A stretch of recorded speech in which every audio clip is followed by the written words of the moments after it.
Mahigit 100 turista na sakay ng international cruise ship dumaong sa Batanes. Tunghayan sa report.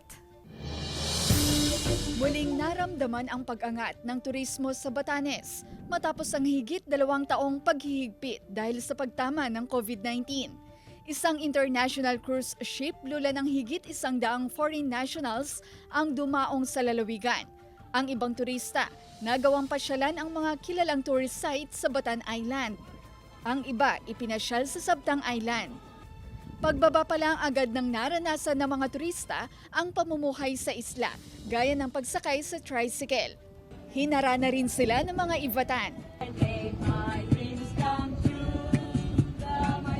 Habang kumakain ang mga inihandang local delicacies. Umaasa silang dadami pa ang turista at international cruise ship na bibisita sa lalawigan. Dahil bukod po sa nakikilala kami sa buong mundo, ay nabibigyan po kami ng source of income katulad namin na caterer, Ocon tricycle, honors, tapos yung van, boat, honors. Sana po marami pa po cruise na pumupunta dito sa Batanes para mabigyan po ng trabaho ang mga lokal. So, ang mga unang nakinabang dito yung ating mga tour guides, yung ating mga tour drivers, yung mga kainan at syempre yung ating mga souvenir shop.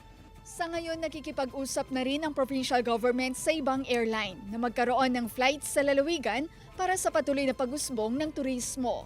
Ivy Hernando, 1 North Central Luzon.